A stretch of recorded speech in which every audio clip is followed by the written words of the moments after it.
Nobody warned Mary Whitmore that the carriage ride to her future would smell like horse and disappointment. She had imagined it differently. She had imagined it many times, in fact, with the particular thoroughness of a young woman who has spent 19 years reading novels and constructing, from their accumulated evidence, a fairly detailed portrait of what her life was supposed to look like. The carriage was supposed to be grander. The road was supposed to be lined with something. Trees, perhaps, or the kind of picturesque hedgerows that featured prominently in the descriptions she had catalogued. There was supposed to be, at minimum, a sense of occasion. What there was instead was mud, an impressive quantity of mud, of the specific Derbyshire variety that appeared to have ambitions beyond the road, and was making a creditable attempt on the carriage wheels.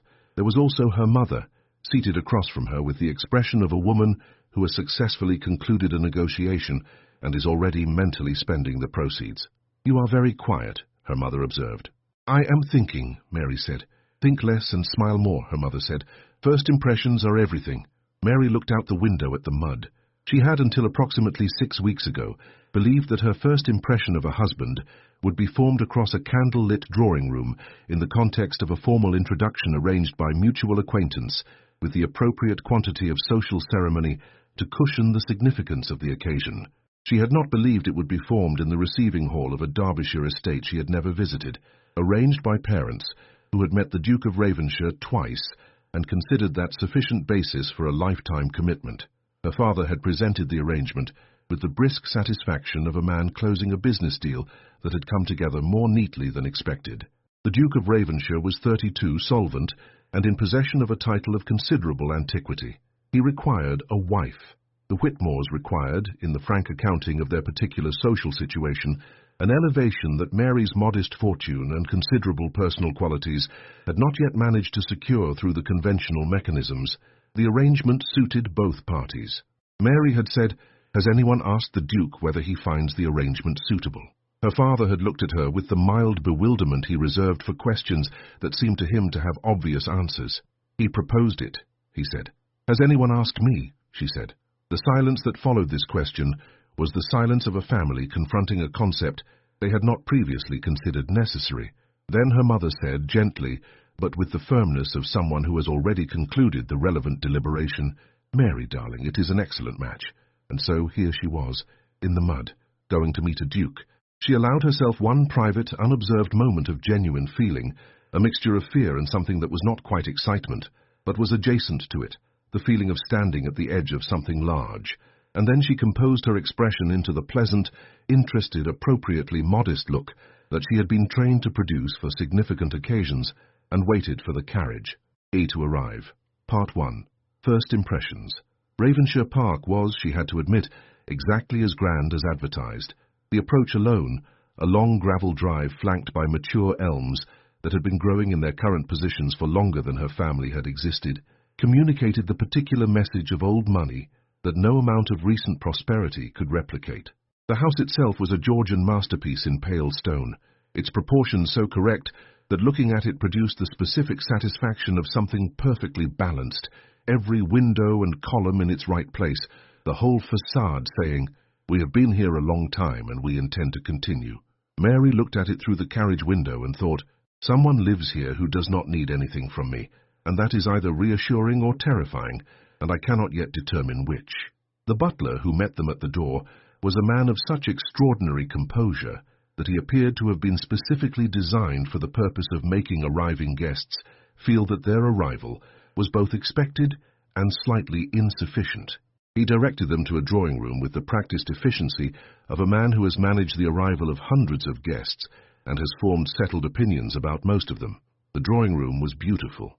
High ceilings, tall windows overlooking a formal garden that was doing its best despite the season, furniture that managed to be both comfortable and impeccable in the particular way of things that have been carefully chosen and then left alone for long enough to develop character. A fire burned in the carved marble fireplace. On the mantelpiece, a clock ticked with the measured authority of an object that has been keeping accurate time since before anyone currently present was born. Mary sat and looked at the room and tried to read it the way she read novels, for what it revealed about the people who inhabited it. The books were real and well used, she noted. The spines showed the particular wear of books that had been read rather than displayed. The painting above the fireplace was a landscape, not a portrait, which suggested either an unusual lack of family vanity or a preference for the natural world over its human inhabitants. The flowers on the table were fresh and well arranged, which meant someone in this household paid attention to flowers, which told her something, though she was not yet sure what. She was in the middle of this assessment when the door opened. Anthony Ashford, 5th Duke of Ravenshire, was not what she had expected. She had expected, the novels had led her to expect, someone with the particular quality of aristocratic beauty that featured in her mental catalogue, dark and brooding, or golden and commanding, with the kind of face that communicated at a glance that its owner was accustomed to being looked at and had made appropriate arrangements. What she got was a man of 32, who was unquestionably handsome, but whose handsomeness was of the practical, rather than the decorative variety. A lean, angular face, with grey eyes that were currently conducting a rapid assessment of the room's occupants with the focused attention of someone checking inventory, dark hair that appeared to have had a difficult morning, and an expression of controlled civility that was doing its best to conceal something she could not yet identify. He bowed. She curtsied. Her mother smiled with the expansive warmth of a woman who has successfully concluded a negotiation. Her father shook hands with the relief of a man who has delivered a complicated package to its correct destination. "Miss Whitmore," the Duke said. His voice was measured and clear, neither warm nor cold, the voice of a man who has learned to deploy courtesy as a professional tool. "Your Grace," she said. They looked at each other. She was attempting to read his expression and finding it, for the first time in her considerable experience of reading expressions, genuinely opaque. He was, she would understand this more fully later, doing precisely the same thing. "I hope your journey was comfortable," he said. "It was eventful," she said, thinking of the mud. Something moved in his expression, a fractional shift that might, in a less controlled face, have been the beginning of amusement. "Derbyshire roads," he said, by way of explanation or apology. It was unclear which. "Indeed," she said. The conversation that followed was the kind of conversation that happens between two strangers who are being observed by their respective families and who have both, through long training, developed the ability to produce socially appropriate words on any subject, while the actual part of their mind that does real thinking is engaged elsewhere entirely. They discussed the journey. They discussed the weather, which had the considerable virtue of being an inexhaustible subject. They discussed briefly the formal gardens visible through the drawing-room window, about which Mary said something she hoped sounded informed, and the Duke said something that was, she suspected, considerably more informed. Her mother watched all of this with the satisfaction of an audience at a performance going exactly as rehearsed. Her father ate 3 sandwiches. When the visit concluded and her parents were shown to their rooms, a maid appeared to escort Mary to hers. She followed through corridors that continued the drawing-room's theme of careful beauty, art that had been chosen rather than inherited, surfaces that were clean without being sterile, the general atmosphere of a house that was looked after by people who understood the difference between maintenance and care. She was shown into a bedroom that overlooked the formal garden, with a fireplace already lit and a window seat wide enough to sit in comfortably. On the table beside the bed, someone had placed a small vase of late-season flowers. Nothing grand, just a few stems arranged with genuine attention. The maid, a girl of perhaps 17 with a round face and an expression of transparent curiosity, barely contained behind professional neutrality, hesitated at the door. "Is there anything you need, miss?" "Who arranged the flowers?" Mary asked. The maid blinked. "Mrs. Hatch, the housekeeper, miss. She does them herself for guests." "They're lovely," Mary said. "Please tell her so." The maid's expression shifted from professional neutrality to something warmer. "Yes, miss," she said, and left with the air of someone carrying a small, pleasant errand. Mary sat on the window seat and looked at the garden, and thought about the Duke's grey eyes doing their inventory, and about the books with their well-worn spines, and about the flowers that the housekeeper had arranged herself, and tried to construct from these details a picture of what her life was about to become. She could not yet. There was not enough information. She was, she decided, going to need considerably more information. Part 2. The kitchen question. The information arrived the following morning, with the efficiency of a natural disaster. It began with breakfast. Mary had always considered herself a reasonably capable person. She could read 4 languages, play the pianoforte with genuine skill rather than mere technical competence, manage a household budget with the precision of someone who had learned early that numbers did not forgive inattention, and conduct herself in social situations with the ease of someone who genuinely liked people and was interested in what they thought. She was, her mother had always said, an exceptionally capable young woman. What she was not, and had never pretended to be, was a cook. This had never previously mattered. In the Whitmore household, cooking was conducted by Cook, a woman of 50, whose domain was the kitchen, and whose opinion on matters outside the kitchen was not solicited, and whose opinion on matters inside it was absolute. Mary had entered the kitchen perhaps 4 times in her life, all of them accidentally. She became aware that this might be a problem when, at breakfast, the Duke asked her, with the careful tone of someone approaching a subject they have thought about in advance, whether she was familiar with the management of a large household. "I am," she said, with complete honesty. "I managed my mother's household accounts from the age of 16. I understand staff management, provisioning, budgeting, the organization of—" "The kitchen," he said. "Specifically." She looked at him.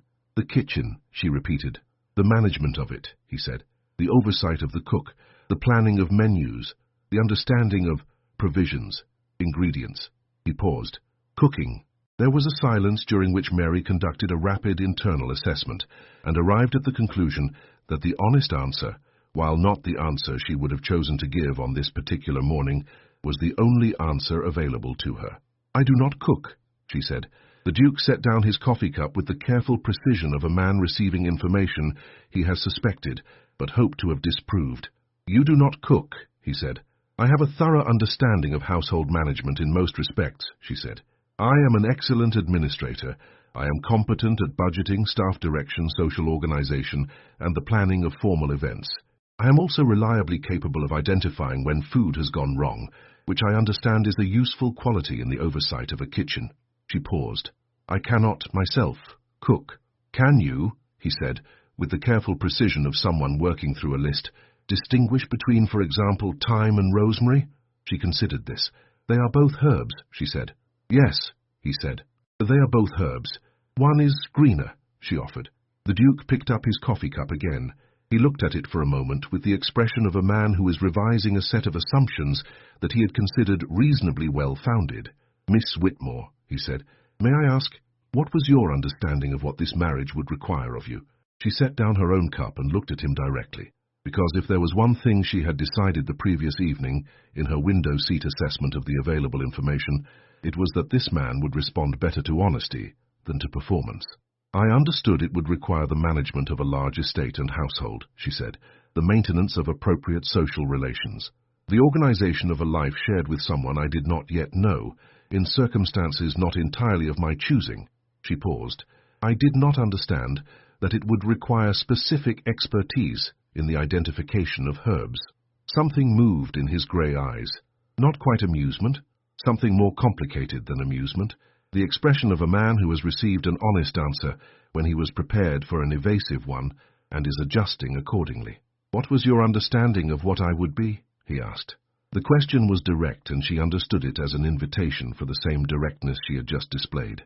"Gentlemanly," she said. "Refined.